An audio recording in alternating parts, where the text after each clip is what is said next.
తెలంగాణ వ్యాప్తంగా కనిపించిన బీసీ బంద్ ప్రభావం.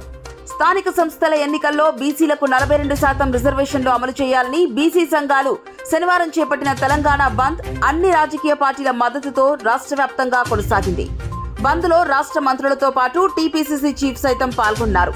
అయితే బంద్ నేపథ్యంలో పలుచోట్ల ఉద్రిక్త పరిస్థితులు నెలకొన్నప్పటికీ రాష్ట్ర వ్యాప్తంగా బంద్ సజావుగా సాగింది. ప్రభుత్వ పథకాలకు బాలాధార్ తప్పనిసరి. దేశంలో ప్రతి పౌరుడికి ఆధార్ తప్పనిసరి చేయబడింది. ఇప్పుడు 5 ఏళ్లలోపు పిల్లల కోసం బాలాధార్ అందుబాటులోకి వచ్చింది.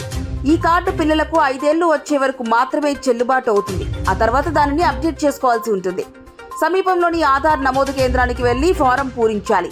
చిన్నారి డాక్యుమెంట్లతో పాటు తల్లిదండ్రుల్లో ఒకరి తమ బయోమెట్రిక్ వివరాలను అందించాలి. 60 నుంచి 90 రోజుల్లో బాలాధార్ కార్డు జారీ చేయబడుతుంది. మావోయిస్టు ఉద్యమం ముగింపు దశకు చేరుకుంది. హోంమంత్రి అమిత్ షా. కేంద్ర ప్రభుత్వం చేపట్టిన ఆపరేషన్ కగార్ విజయవంతమైంది.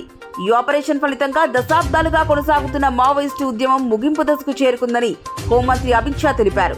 కేంద్ర కమిటీ కార్యదర్శి నంబాల కేశవరావు హతం కావడం, పలువురు కేంద్ర కమిటీ సభ్యులు మరణించడంతో పాటు మావోయిస్టు అగ్రనేత మల్లజోలో వేణుగోపాలరావు, పార్టీ కేంద్ర కమిటీ సభ్యులు తక్కెలపల్లి వాసుదేవరావు అలియాస్ ఆసన్నతో సహా మొత్తం 208 మంది మావోయిస్టులు ఆయుధాలు వీడి జనజీవన స్రవంతిలో కలిశారు.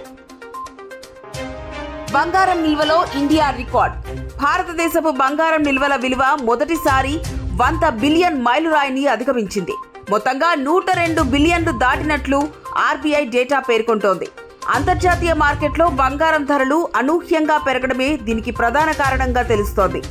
దేశ ఆర్థిక స్థిరత్వానికి ఇదెంతగానో బలం చేకూర్చుతుందని నిపుణులు చెబుతున్నారు. ప్రస్తుతం ఆర్బీఐ విదేశీ మారక నిల్వల్లో బంగారం వాటా 14.7%కి చేరింది.